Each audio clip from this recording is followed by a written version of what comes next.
नमस्कार दोस्तों, स्वागत है आपका अपना ही यूट्यूब चैनल टुडे एग्जाम पर। दोस्तों, जैसा कि अभी एसएससी एमटीएस के लिए प्रैक्टिस सेट की वीडियो चलाई जा रही है, इसके तहत ये अगली वीडियो आप लोगों के लिए। दोस्तों, आज सवेरे एमटीएस का वीडियो अपलोड नहीं कर पाया। आज सीजीएल के वीडियो में टाइम किल हो गया पूरा, और मैंने सवेरे सीजीएल के लिए प्रैक्टिस सेट का वीडियो अपलोड कर दिया था। तो जिनको भी आने वाले समय में सीजीएल, सीएचएसएल, एमटीएस, एचसीएम या फिर कोई भी अदर एग्जाम जहाँ पे जीके जीएस पूछी जाती हो, तो आप लोग उन्हें भी वॉच कीजिए। पूरी आपको फायदा ही करेगा, कोई भी घाटा नहीं करेगा। और साथ ही साथ वो वीडियो बाइलिंगुअल होती है, तो जिनको इंग्लिश मीडियम में पढ़ना है उनके लिए भी सहूलियत होती है। तो चलिए दोस्तों, शुरू करते हैं आज का ये एमटीएस बेस्ट वीडियो। इससे पहले हमने सवेरे वाले वीडियो जो सीजीएल के लिए अपलोड किया था, उसमें एक क्वेश्चन पूछ रखा था। क्वेश्चन का बेस कुछ इस प्रकार से था कि जो उबेर कप है, बैडमिंटन का उबेर कप है, ये 2022 के विजेता कौन है। तो उबेर कप बैडमिंटन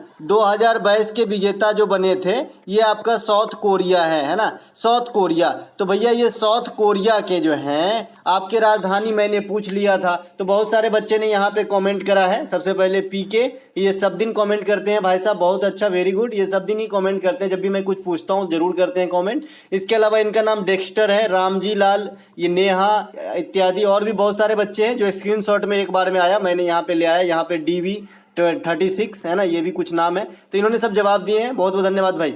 यहाँ जो पहला प्रश्न है हमारा, संसद का 104वां संविधान संशोधन 2021 के द्वारा किस अनुच्छेद में बदलाव किया गया। देखिए, संसद का 104वां संविधान संशोधन जो है, ये आर्टिकल 334 में फेरबदल से संबंधित है। तो आर्टिकल 334 में जो है फेरबदल से संबंधित आपका कौन सा अमेंडमेंट है, तो 104 ठीक है। इस संविधान संशोधन के द्वारा क्या बदलाव करे गए, तो जो प्रावधान दिए गए हैं, जो रियायत बरती गई है किसके प्रति, लोकसभा, राज्यसभा और राज्य के जो विधानसभा होते हैं, इन तीनों सदनों के अंदर, यानी केंद्रीय 2 सदन, लोकसभा, राज्यसभा और राज्य की सदन हो गया आपका विधानसभा। तो इन तीनों सदनों के अंदर जो अनुसूचित जनजाति और अनुसूचित जातियों के लिए आरक्षण तय किया गया है, इसकी अवधि में 10 वर्षों की बढ़ोतरी किया गया इस संविधान संशोधन के द्वारा। साथ ही साथ ये जो आपका एंग्लो इंडियन वाला प्रथा चला आ रहा था कि आर्टिकल 331 के थ्रू प्रेसिडेंट लोकसभा में 2 एंग्लो इंडियन और आर्टिकल 333 के थ्रू है ना, गवर्नर, संबंधित राज्य के गवर्नर विधानसभा में 1 एंग्लो इंडियन की नियुक्ति करना ही करना था। ये वंशानुगत होता था। तो ये वाली सिस्टम अब खत्म हो गई, ठीक है। तो ये संविधान संशोधन से 2 बात जरूर ध्यान रखेंगे, एक तो एंग्लो इंडियन वाला और एक जो है एससी और एसटी जो मतलब समुदाय के लोग हैं, उनके जो आरक्षण प्रणाली है वो 10 वर्ष की बढ़ोतरी की गई थी, ठीक है। अब आते हैं कुछ और संविधान संशोधन जो आपके लिए इंपोर्टेंट रहने वाली है। संविधान संशोधन 101वां अमेंडमेंट जो है, ये जीएसटी से संबंधित है जी। जीएसटी कब लागू हुआ था इंडिया के अंदर, 2017 1 जुलाई को, ठीक है। तो ये बात भी ध्यान रखेंगे। जीएसटी का फुल फॉर्म भी पूछा जाता है, गुड्स एंड सर्विसेज टैक्सेस होता है। जीएसटी मैक्सिमम इंडिया में जो लिमिट रखी गई है जी 28%। जीएसटी जो है ये इनडायरेक्ट टैक्सेस के उदाहरण है ना। इसके अलावा जीएसटी परिषद से संबंधित जो आर्टिकल है 279 का ए है, और इस आर्टिकल जो है 279 है जीएसटी परिषद। तो जीएसटी परिषद के अध्यक्ष जो होते हैं भारत के वित्त मंत्री होते हैं। इसके अलावा असम में सबसे पहले जीएसटी लगा था इंडिया के अंदर, तो ये बात भी आपको ध्यान रखना है। इसके अलावा अगला है 52वां संविधान संशोधन। 52वां संविधान संशोधन जो है ये दल बदल से संबंधित है, दल बदल है ना। बहुत सारे नेताजी दल बदलू होते हैं, जैसे अभी आप नमूना देख ही लिए होंगे और मैं आप समझ ही गए होंगे दल बदलू नेता कौन है ना। तो बहुत सारे नेता भी दल बदलू होते हैं, जिधर देखा पलड़ा भारी है उधर भाग गया, है ना। तो 52वां संविधान संशोधन, ये 10वीं अनुसूची भी दल बदल से संबंधित है और 52वां संविधान संशोधन भी दल बदल से संबंधित है। इसके अलावा एक 86वां संविधान संशोधन है जी। 86वां संविधान संशोधन ये 2002 में होता है। इसे VVI करके रखेंगे, ये एसएससी को बहुत पसंद है। ये इसलिए पसंद है क्योंकि ये आम आदमी का अधिकार है भाई। ये फंडामेंटल राइट की बात करता है कि शिक्षा के जो अधिकार हैं, 6 से 14 वर्ष तक के बच्चों को निःशुल्क शिक्षा लेना उनका मौलिक अधिकार है। इसकी व्यवस्था ये 86वां संविधान संशोधन 2002 के द्वारा ही किया गया। हालांकि ये 2010 से लागू हुआ था और इसको कहां पे रखा गया है? आर्टिकल 21 के ए में रखा गया है। तो ये बात भी ध्यान रखेंगे। शिक्षा का जो अधिकार है 6 से 14 वर्ष तक, एक तो आपका फंडामेंटल राइट के अंदर आ जाता है और एक आपका फंडामेंटल ड्यूटी के अंतर्गत भी सेम बात आ जाती है। बस इसमें एक शब्द चेंज हो जाता है कि 6 से 14 वर्ष तक के बच्चों को निःशुल्क शिक्षा लेना उनका मौलिक अधिकार है। इस चीज के जगह पे शिक्षा दिलाना जो है उनके पेरेंट्स का या जो अभिभावक हैं या उनको दिलाना मौलिक कर्तव्य है ना। तो इतना सा चेंज हो जाता है लैंग्वेज। तो फंडामेंटल राइट भी है और फंडामेंटल ड्यूटीज भी है। इसके अलावा जो 42वां संविधान संशोधन होता है इसे मिनी कॉन्स्टिट्यूशन कहा गया है। ये तो सबसे इंपॉर्टेंट है। इसकी ईस्वी भी आपको ध्यान रखना है, 1976 में होती है। ये स्वर्ण सिंह समिति की अनुशंसा पे होती है। इसी के तहत जो है अखंडता, अखंडता, धर्मनिरपेक्षता और समाजवादी, ये शब्द जो है आपको जोड़ा गया था जी संविधान के अंदर, है ना। तो ये बात भी ध्यान रखना है। इसके अलावा जो आपका फंडामेंटल ड्यूटीज है, मौलिक कर्तव्य है, ये यही जोड़ा गया था 42वां संविधान संशोधन 1976 के तहत। वर्तमान में उस समय 10 को जोड़ा गया था, लेकिन वर्तमान में 11 को है। जो अभी अभी आपने 86वां संविधान संशोधन देखा और मैंने ये भी कहा कि भाई शिक्षा का अधिकार मौलिक अधिकार के साथ साथ फंडामेंटल ड्यूटीज भी है, तो एक वो यही बढ़ गया, तो 10 से 11 को हो गया। तो वर्तमान में 11 को है। और जो फंडामेंटल ड्यूटीज है ये रूस के संविधान से लिया गया है। इसे भाग 4A में रखा गया है और आर्टिकल इसके लिए 51 का ए बनाया गया है। ठीक है, तो ये बात सब ध्यान रखेंगे। इसके अलावा जो 44वां संविधान संशोधन हुआ था ना, माफ कीजिएगा, जो 42वां संविधान संशोधन हुआ था, मैं इसी को समझा रहा हूं। इसके तहत जो है शिक्षा को समवर्ती सूची में लाया गया। इसके अलावा जो संसद के कार्यकाल रहता है जैसे लोकसभा वगैरह का, तो इनके कार्यकाल में भी बढ़ोतरी किया गया था। हालांकि ये बहुत दिन तक नहीं चला, बाद में फिर रिवर्ट कर लिया गया। अब आते हैं 44वां संविधान संशोधन पे। 44वां संविधान संशोधन आप जानते हैं कि पहले जो है फंडामेंटल राइट जो है 7 प्रकार के हुआ करते थे, लेकिन वर्तमान में 6 प्रकार के हैं। तो संपत्ति के अधिकार 1978 में 44वां अमेंडमेंट के द्वारा हटा दिया गया और वर्तमान में जो संपत्ति के अधिकार है यह आर्टिकल 300 के ए में एज अ विधिक अधिकार या कानूनी अधिकार के रूप में वर्णित है। ठीक है, तो ये आर्टिकल 31 जो है लगभग इसी के तहत जो है निष्क्रिय हो गया था 44वां संविधान संशोधन 1978 के बाद में, क्योंकि ये संपत्ति के अधिकार से संबंधित थे। ठीक है, इसके अलावा अगला जो हमारा प्रश्न है, सैयद मुश्ताक अली ट्रॉफी 2022 के उप विजेता कौन है? बहुत सारे बच्चे वीडियो शुरू करेंगे, थोड़ी देर देखेंगे, चुप हो जाएंगे। अरे भैया पूरा देख लो, पूरा देख लो। ये टॉनिक ही है, हर एग्जाम में आपको जो है पैरासीटामोल का काम करेगा, है ना। सैयद मुश्ताक अली ट्रॉफी 2022 के उप विजेता कौन है? देखिए, सैयद मुश्ताक अली ट्रॉफी सबसे पहले क्रिकेट का कैसा फॉर्मेट है भैया? तो ये क्रिकेट के T20 घरेलू सीरीज है सैयद मुश्ताक ट्रॉफी। ये इंडिया के ही कई सारे स्टेट, कई सारे जो टीम है उनके खिलाड़ी आपस में खेलते हैं और अधिकांश जो IPL में खिलाड़ी जो भारतीय मूल के होते हैं ना, ये सब कहां से आते हैं? तो विजय हजारे, सैयद मुश्ताक, है ना। इसके अलावा रणजी यहीं से आता है भाई, है ना। तो ये T20 फॉर्मेट है आपका सैयद मुश्ताक। ये भी पूछा गया पिछले साल के GD में कि भाई सैयद मुश्ताक ट्रॉफी जो है ये क्रिकेट की कौन सी फॉर्मेट है? तो आपका आंसर था T20 फॉर्मेट। ठीक है, तो ये हिमाचल प्रदेश ने जीत लिया है सैयद मुश्ताक ट्रॉफी 2022 के विजेता हिमाचल प्रदेश है। ये किसे जो है आपका उप विजेता पूछा गया जी, सॉरी माफ कीजिएगा, उप विजेता हिमाचल प्रदेश है, विजेता महाराष्ट्र है। राइट, विजेता जो है विनर महाराष्ट्र है सैयद मुश्ताक ट्रॉफी 2022 का और उप विजेता यानी रनर अप जो है ये आपका हिमाचल प्रदेश है। ठीक है, नवंबर 2022 में फाइनल मैच में मुंबई ने हिमाचल प्रदेश को हराया, तो मुंबई बन गया विनर और हिमाचल प्रदेश बन गया runner up. Syed Mushtaq Ali trophy 2022 जो है ये T20 घरेलू सीरीज है ना, BCCI का। इसके अलावा रणजी ट्रॉफी 2022 के विजेता कौन है भैया? तो ये मध्य प्रदेश है और किनको हराया था? तो आपका जो है रणजी ट्रॉफी 2022 के विजेता मध्य प्रदेश, उप विजेता महाराष्ट्र हैं और इन्होंने महाराष्ट्र को हराया है। महाराष्ट्र जो है सबसे अधिक बार 41 टाइम रणजी ट्रॉफी जीता है, इनको हराकर मध्य प्रदेश जो है चैंपियन बना था।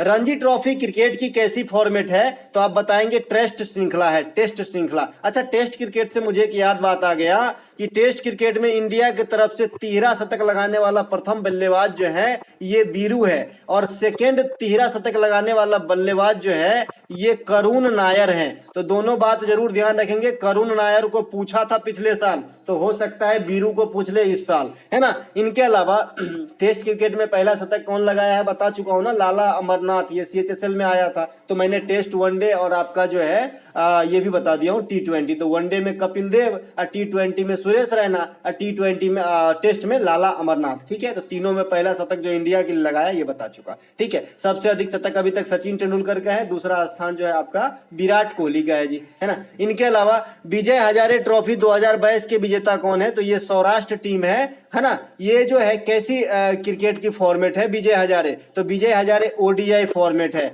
50-50 ओवर वाली फॉर्मेट है। तो आपने तीनों जो घरेलू श्रृंखला है उसकी फॉर्मेट और विजेता को देख लिया, है ना। विजय हजारे का सौराष्ट्र है, रणजी का MP है, सैयद मुश्ताक का महाराष्ट्र है। सैयद मुश्ताक कैसा है, तो T20 है। रणजी कैसा है, तो टेस्ट जैसा है। और ये विजय हजारे कैसा है, तो ODI जैसे है। अब एक बात आती है BCCI की स्थापना कब हुई, तो 1928 में हुआ है, मुख्यालय मुंबई में है। और वर्तमान जो अध्यक्ष है रोजर बिन्नी है, जो प्रथम वर्ल्ड कप जो हम जीते थे 1983 में, तो उस टीम के हिस्सा रोजर बिन्नी भी रहे थे, ठीक है। इसके अलावा अगला प्रश्न हमारा, निम्नलिखित में से कौन सा एक अपचायी अभिक्रिया का उदाहरण है। देखिए अभिक्रिया दो प्रकार के होते हैं जनरली, मतलब इस नाम से मिलता जुलता अभिक्रिया तो कईयों प्रकार के होते हैं जी। तो एगो अपचायी होता है, एगो उपचायी होता है। एगो अपचायी, एगो उपचायी। जैसे आपने अपसौर, अपसौर का नाम सुना है और उपसौर का नाम सुना है, अपसौर और उपसौर, है ना। उपभू और अपभू का नाम सुने हैं, उसी प्रकार से अपसौर उपसौर का नाम सुने होंगे, अपचाई उपचाई, है ना। तो सबसे पहले अपसौर उपसौर जो लिखा है इसी को बता देता हूं।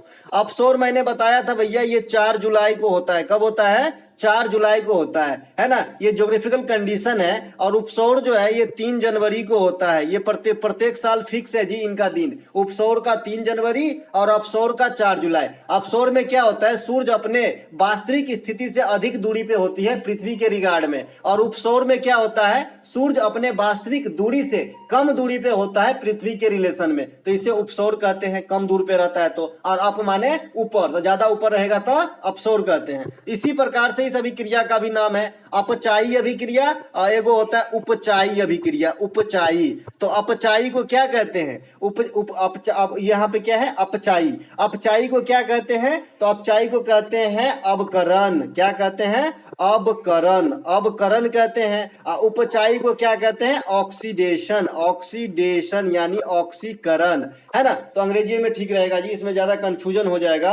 तो जो ऑक्सीडेशन होता है ना, मैंने आपको बता रखा है कि भाई ऑक्सीजन का ऐड होता है ऑक्सीडेशन के अंदर, है ना, और हाइड्रोजन का रिमूवल होता है। उसी प्रकार से जो रिडक्शन होता है, जैसे ये हिंदी में रिडक्शन लिखा है अपचाई, तो इसमें क्या होता है, ऑक्सीजन हटता है और हाइड्रोजन जुड़ जाता है, ठीक है। जरूरी नहीं कि हाइड्रोजन जुड़बे करे, वो तत्व के तौर पे बताया गया है, लेकिन ऑक्सीजन हटेगा किसमें, अपचाई में यानी अवकरण में यानी रिडक्शन में, है ना। तो यहाँ पे जो अभिक्रिया आपको दिखाया गया है 2HGO, इसको जो है एरो के साथ इसका प्रोडक्ट आगे बताया गया है 2Hg + O2। तो इसमें O2 भिन्न हो रहा है, मतलब O2 मुख्य से भटक के अलग हो रहा है। तो O2 का अलगाव, बैफरकेट होना, विस्थापित होना O2 का किस अभिक्रिया का उदाहरण है, तो रिडक्शन का, है ना। तो ये आपका अवकरण अभिक्रिया यानी अपचायी अभिक्रिया का उदाहरण है। अवकरण कहिए, अपचायी कहिए, रिडक्शन कहिए, ठीक है। ऑक्सीडेशन कहिए, उपचायी कहिए, ऑक्सीकरण कहिए, ऑक्सीडेशन कहिए, उपचायी कहिए, तीनों सेम है। इसी प्रकार से अपचायी, रिडक्शन और अवकरण तीनों सेम है, ठीक है। हिंदी में जाने दीजिएगा, इसको अंग्रेजी में पढ़िएगा नहीं तो गलती हो जाएगा, ठीक है। ऑक्सीजन का विस्थापन तथा हाइड्रोजन का एडिशन, ये है आपका अपचयन। यहाँ पे जो है ऑक्सीजन का विस्थापन हो रहा था 2HGO, इसको प्रोडक्ट बनाए तो O2 बाहर निकल रहा था, है ना। तो ऑक्सीजन का जो है विस्थापन मतलब हटना, बैफरकेट होना, अलग होना, जुदा हो जाना, है ना। तो ये सब जो है आपका किस प्रकार का है, ऑक्सीजन का विस्थापन और हाइड्रोजन का एडिशन अपचयन, अपचयन मतलब अवकरण। इसके अलावा इलेक्ट्रॉन ग्रहण करने की प्रकृति भी अवकरण कहलाती है, अगर लैंग्वेज वाली भाषा में आए इसी चीज को मतलब डिफरेंशिएट करे तो, है ना। ये तो आपका अभिक्रिया के रिलेशन में था इसी चीज का फार्मूला, और ये आपका लैंग्वेज में फार्मूला है जी, इलेक्ट्रॉन ग्रहण करने की प्रवृत्ति अवकरण कहलाती है, ठीक है। ऑक्सीजन का एडिशन तथा हाइड्रोजन का विस्थापन, अब जो है ऑक्सीजन जुटेगा और हाइड्रोजन जैसे कोई चीज हटेगा तो उसे ऑक्सीकरण कहते हैं। और ऑक्सीकरण को लैंग्वेज में कैसे व्यक्त करते हैं, इलेक्ट्रॉन त्यागने की प्रवृत्ति को ऑक्सीकरण कहते हैं, और जो त्यागता है उसे ऑक्सीकारक कहता है, और जो ग्रहण करता है उसे अवकारक कहता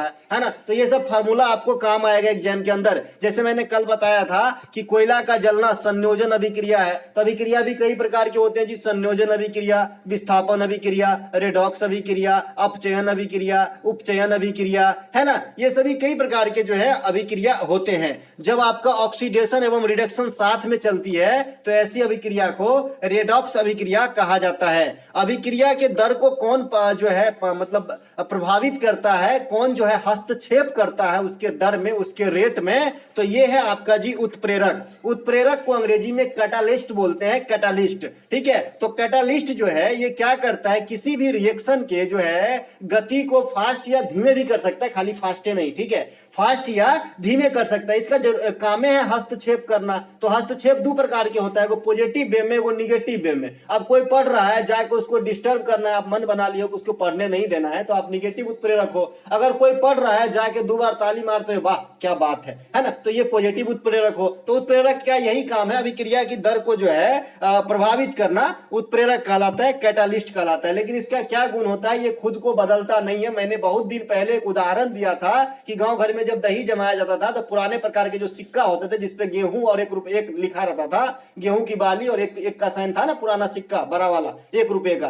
तो वो डाल देते थे और गांव घर में कहा मतलब कहते थे कि इससे दही अच्छा जमता है। तो मैं उस समय तो नहीं जानता था, लेकिन बाद में सोचा कि ये उत्प्रेरक का काम करता है ना, कि अभिक्रिया को फास्ट कर देता है, दही जमने में मदद करता है, ठीक है। और सिक्का एज इट इज फिर निकाल लो। तो उत्प्रेरक का भी यही काम है, और समझने के लिए बेटर है देहाती भाषा में कि अपने को बिना बदले हुए अभिक्रिया के दर को प्रभावित करता है, यही कैटालिस्ट है, ठीक है। कैटालिस्ट की खोज की बात करेंगे तो बर्जीलियस महोदय ने किया था, तो ये बात भी ध्यान रखेंगे। इसके अलावा आजाद हिंद फौज या इंडियन नेशनल आर्मी नामक सशस्त्र सेना का गठन किसने किया था, तो भैया ये 1943 में है ना बना था। अच्छा कब किया था ये पूछा गया है। तो 1943 में आजाद हिंद फौज या इंडियन नेशनल आर्मी के नामक सशस्त्र संस्था की स्थापना होती है, ठीक है। इस संस्था का गठन जापान के सहायता से टोक्यो में किया गया था, और इनके संस्थापक में कोई एक आदमी नहीं थे। इनके संस्थापक में सबसे पहला नाम आपका कैप्टन मोहन सिंह का आता है, ठीक है। कैप्टन मोहन सिंह का सबसे पहला नाम आता है। इन्हें प्रयास किए थे सबसे पहले,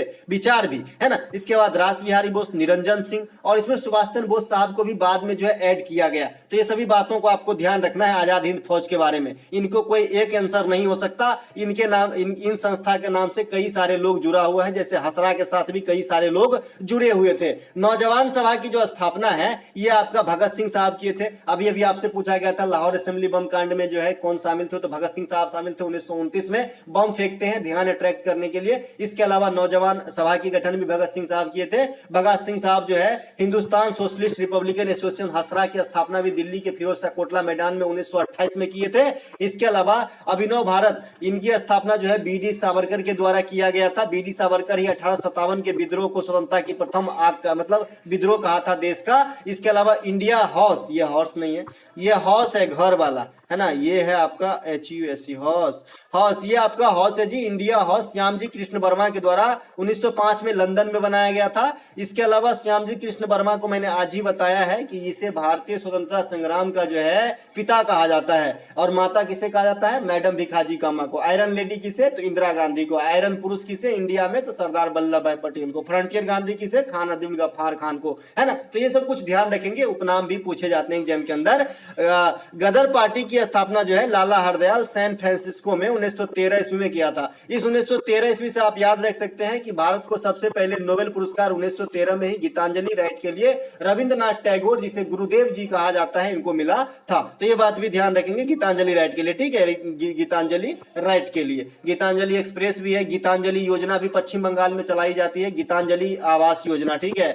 गीतांजलि आवास योजना नाम से जो है एक योजना चलाया जाता है ममता बनर्जी जी का, तो इन्हें भी ध्यान रखें, ये पश्चिम बंगाल की योजना है। इसके अलावा दिसंबर 2022 के अनुसार भारतीय वाणिज्य एवं उद्योग महासंघ फिक्की के अध्यक्ष कौन है। फिक्की सुने होंगे ना आप, फिक्की, है ना। फिक्की जो है स्वतंत्रता से पहले गठन किए गए हैं भाई, और ये वर्ल्ड वाइड काम करता है, ये सिर्फ इंडिया लेवल पे काम नहीं करता है, ठीक है, ये वर्ल्ड वाइड काम करता है, ठीक है। इसका नाम ही है ना, व्यापार से संबंधित है। तो ये फिक्की के अध्यक्ष जो है ये सूर्यकांत पांडा जो है 2022-2023 के लिए जो है चुने गए हैं। संजीव मेहता के जगह जो है इनको जगह दिया गया है, ठीक है। तो याद रहेगा सूर्यकांत पांडा ये फिक्की के नए अध्यक्ष हैं, ठीक है। इसके अलावा फिक्की की स्थापना 1927 में घनश्याम दास बिरला के द्वारा किया जाता है। 3 चीज आपसे पूछा जाता है कि इसके संस्थापक कौन किए थे। एक तो आपका फिक्की का पूछ लेता है जी, तो घनश्याम दास बिरला। एक आपका टिस्को का पूछ लेता है एग्जामिनर,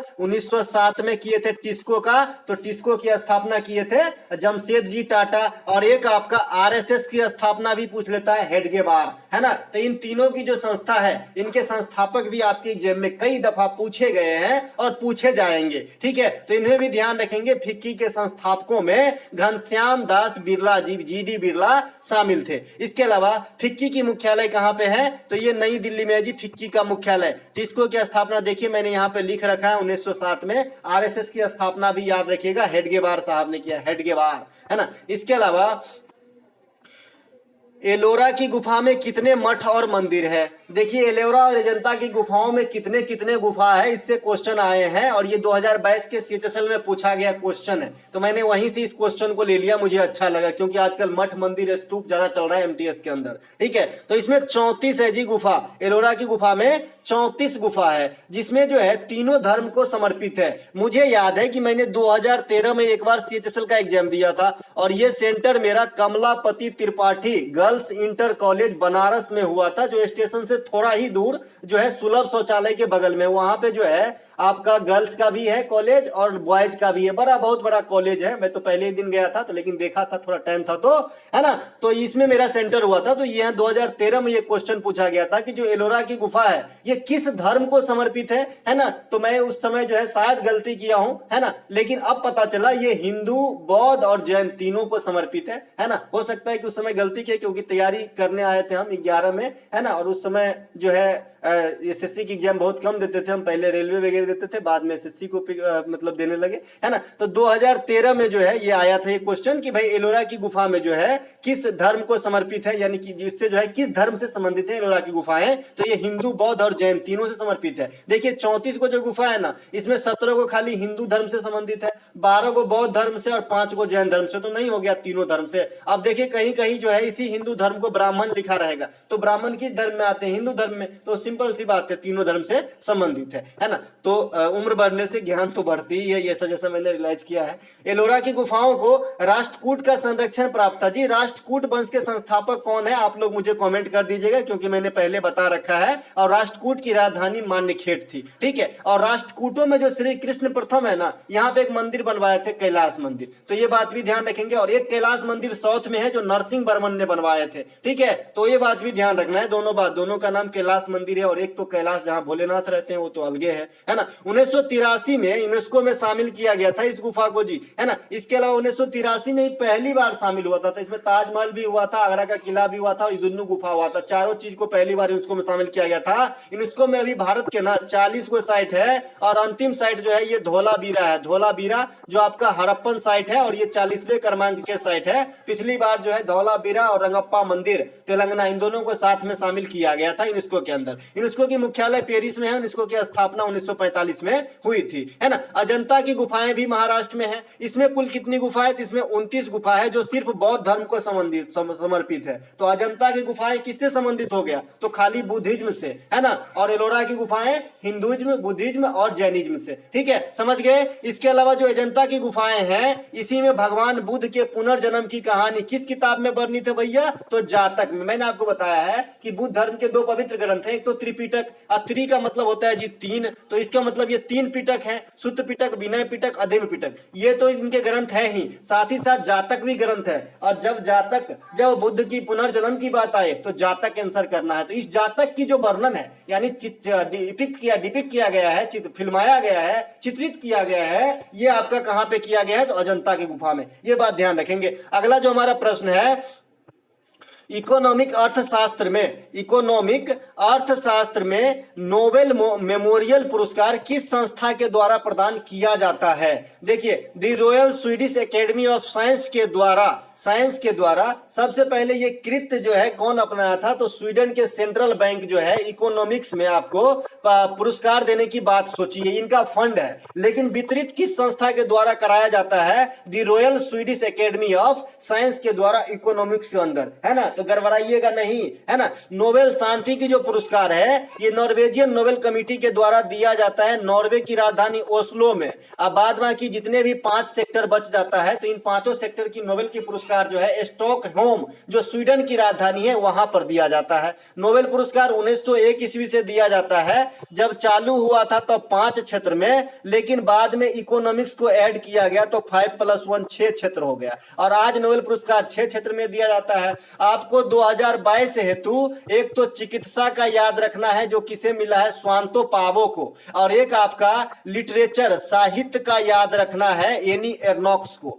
ठीक है, यही दोनों पूछे जाएंगे। क्यों? क्योंकि ये दोनों सिंगल जो है विनर है, बाद बाकी डबल ट्रिपल विनर है, तो डबल ट्रिपल का कम चांस बनता है और अगर बन भी गया तो इनमें से सभी वाला ऑप्शन रहता है, इसीलिए ये अंदर पूछता नहीं है, तो इसीलिए सिंगल वाले पे ज्यादा चोट करता है, तो इन्हें ज्यादा ध्यान रखेंगे। एनी एर्नॉक्स साहित्य का और आपका जो चिकित्सा में है ना, मेडिकल साइंस में, ये आपका स्वांतो पावो है जी, स्वांतो पावो, इनका नाम है पावो, है ना, मतलब नोबेल पुरस्कार पावो, है ना। इसके अलावा यहाँ पे आपके जो है नोबेल पुरस्कार में जो है कौन किसको देता है, इस प्रकार से बात करी गई है। नोबेल पुरस्कार की शुरुआत 1901 में होती है, 6 क्षेत्र में वर्तमान में है, उस समय जो है 5 क्षेत्र में होता है, मतलब दिया जाता शुरू में। इसके अलावा देखिए भौतिक में कौन देते हैं, तो भौतिक और रसायन में, तो भौतिक में आपको देते हैं royal Swedish academy of science, रसायन में royal Swedish academy of science, economics में royal Swedish academy of science, तो इन तीनों में royal Swedish academy of science ही देते हैं।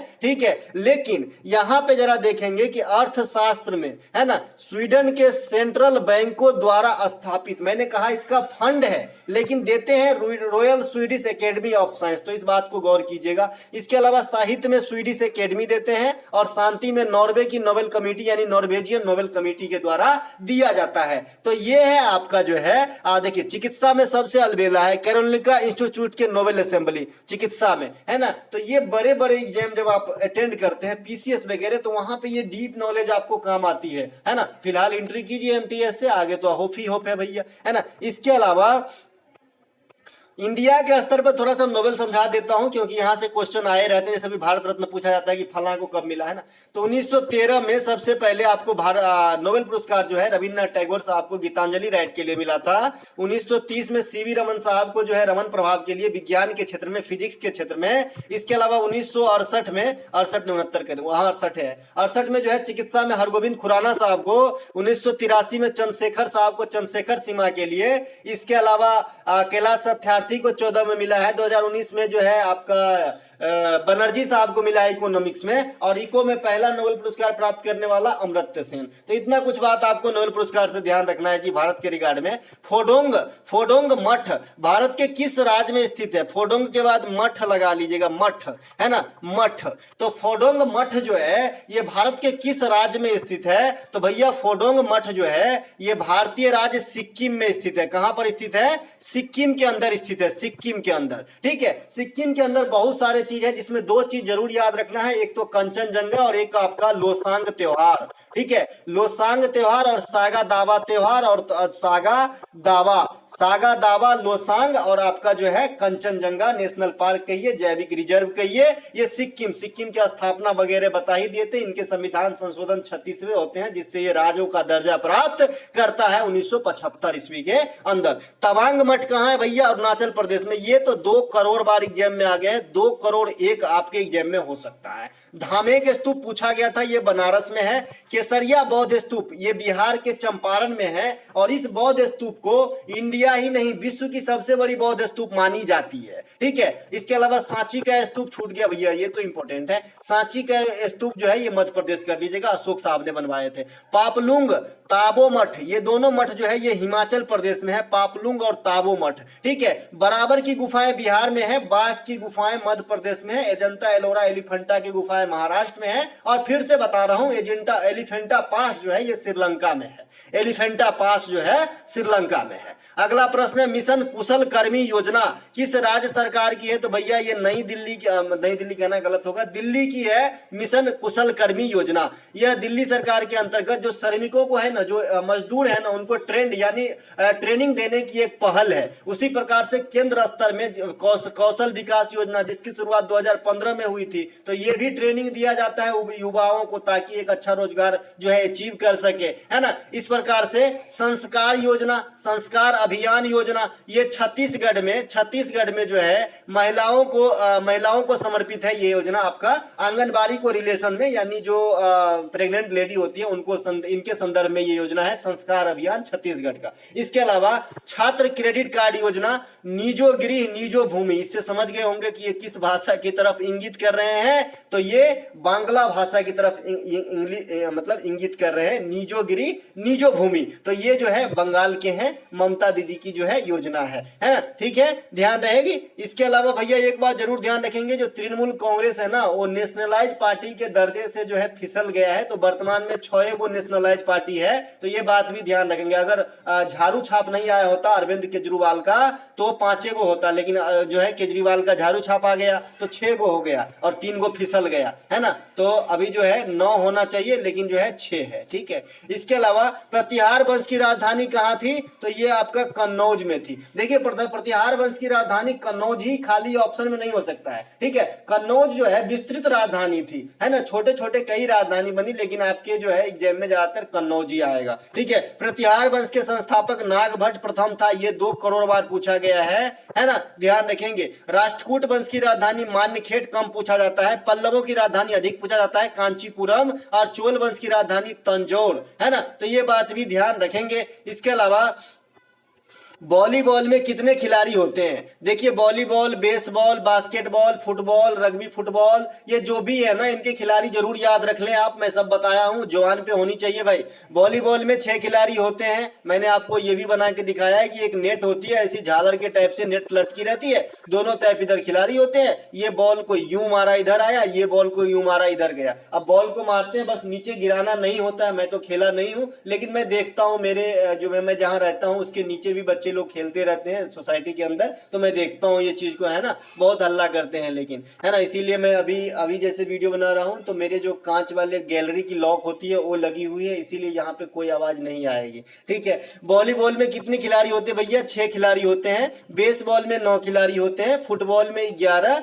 उसके अलावा जो है आपका बास्केटबॉल में 5 खिलाड़ी, है ना। वॉलीबॉल में यहाँ भी मैंने लिख रखा है 6 खिलाड़ी, बास्केटबॉल में 5 खिलाड़ी, रग्बी फुटबॉल में 15 खिलाड़ी, है ना। इसके अलावा वॉलीबॉल खेल में जो कोर्ट की माप होती है जी, लंबाई और चौड़ाई, तो इसके राउंड फिगर में है, तो जरूर ध्यान रखें। तो वॉलीबॉल खेल में जो कोर्ट की माप होती है 18 लंबाई, और विड्थ जो होती है 9 होती है, यानी L 18 W 9। इसी प्रकार से बास्केटबॉल में भी राउंड फिगर में है जी, है ना। तो L 26 और वाइड जो है ये आपका 15 है। तो वॉलीबॉल और बास्केटबॉल का ये भी ध्यान रखें, है ना। इसके अलावा बेसबॉल जो है जी, ये कहाँ का है? तो अमेरिका का राष्ट्रीय खेल है बेसबॉल, तो इसे भी ध्यान रखेंगे, क्योंकि बेसबॉल से भी कई बार क्वेश्चन आपके एग्जाम में आ चुके हैं। बेसबॉल से जो है कई बार आपके एग्जाम में क्वेश्चन आ चुके हैं, तो इसे बिल्कुल भूलने की कोशिश ना करें। बेसबॉल में कितने खिलाड़ी होते हैं? बहुत सारे बच्चे को कंफ्यूजन, जो पुरानी तरह की किताब है उसमें कहीं कहीं 7 आंसर दिया है, कहीं कहीं 7 आंसर दिया है, जो गलत है बिल्कुल। तो इसको 9 कर लीजिएगा। बेसबॉल में 9 गो खिलाड़ी होता है, और ये अमेरिका का राष्ट्रीय खेल होता है। और अभी जो मैंने आपको उपसौर बताया था ना, अपसौर माफ कीजिएगा,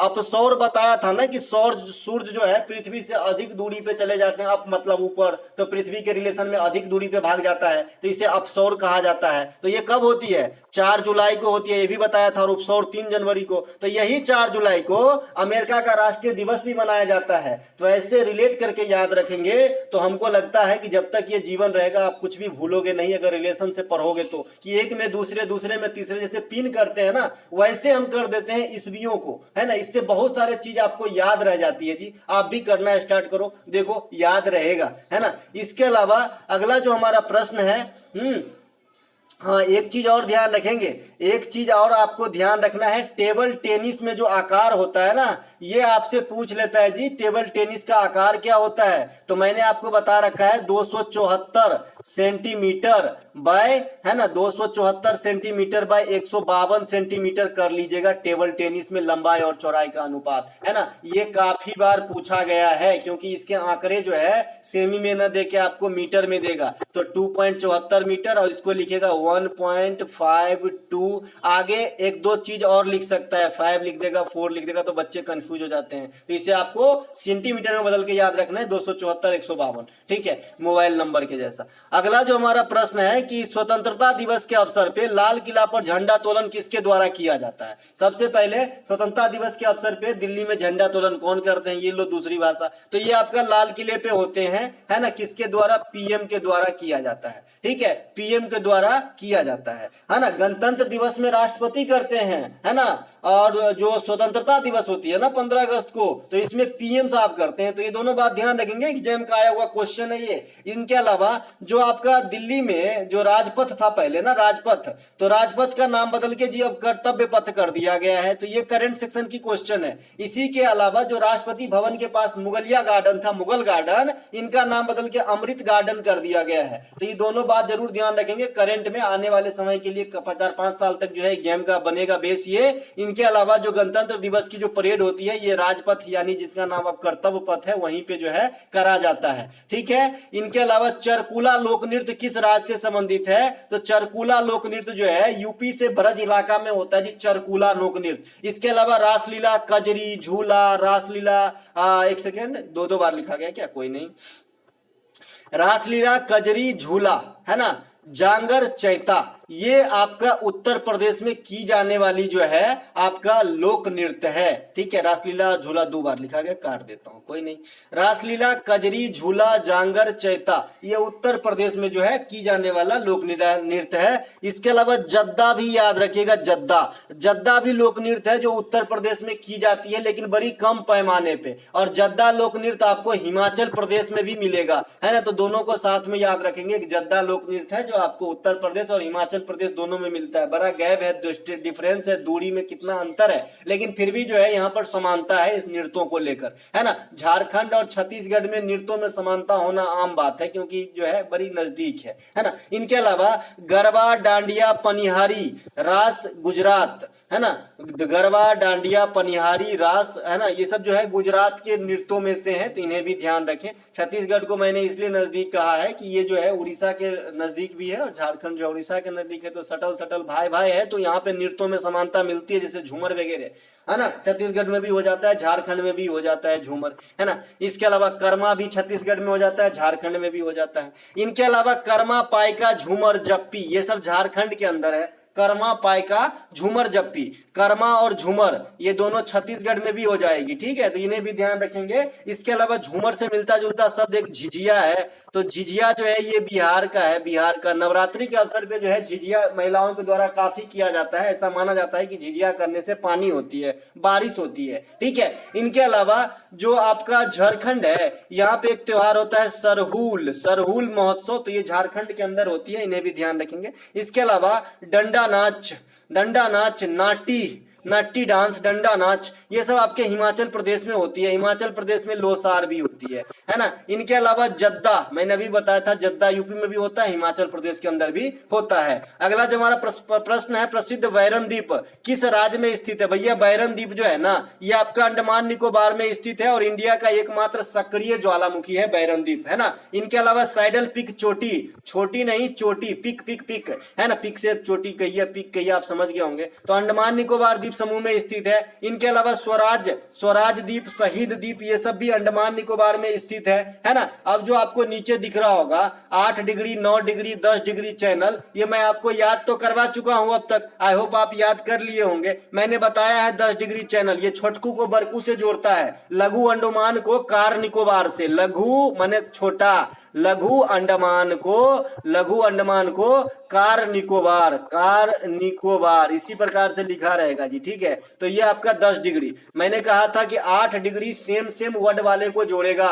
मालदीव से मिनिकॉय, मालदीव से मिनिकोय, इसका मतलब दोनों जो स्टार्टिंग के जो वर्ड है ना ये सेम है ना। हेमोफोन्स बोलते हैं क्या इन्हें? बताइएगा आप लोग कि क्या बोलते हैं। समान वर्ड से स्टार्टिंग को शायद हेमोफोन्स ही बोलते हैं, है ना। इनके अलावा जो 9 डिग्री होते हैं ना ये लक्षद्वीप से मिनिकॉय को जोड़ते हैं। तो इन तीनों को याद रखने की बड़ा ही सटीक और छोटा सा तरीका है ना। इसके अलावा अगला जो हमारा भारतीय संविधान का मैग्ना कार्टा किसे कहा जाता है? भैया भारतीय संविधान का मैग्ना कार्टा, शिक्षा का मैग्ना कार्टा, ये सब बड़े प्रचलन में रहते हैं। तो भारतीय संविधान का मैग्ना कार्टा जो है फंडामेंटल राइट भाग 3 को कहा जाता है। भाग 3 जो फंडामेंटल राइट है ये भारतीय संविधान का मैग्ना कार्टा है। और हो भी क्यों ना, क्योंकि भाई आप जानते हैं भारत जो है लोकतांत्रिक देश है और इनमें जो लोगों की हित की बात कही गई है वही सर्वे सर्वा है। तो फंडामेंटल राइट जो है ये हमारे हित की बात करता है। और एक जो है आपका नीति से तत्व भी मेरे हित का बात करता है। लेकिन नीति से तत्व जो है हमारा अधिकार नहीं, फंडामेंटल राइट हमारा अधिकार होता है, इसीलिए इसे मैग्ना कार्टा जो है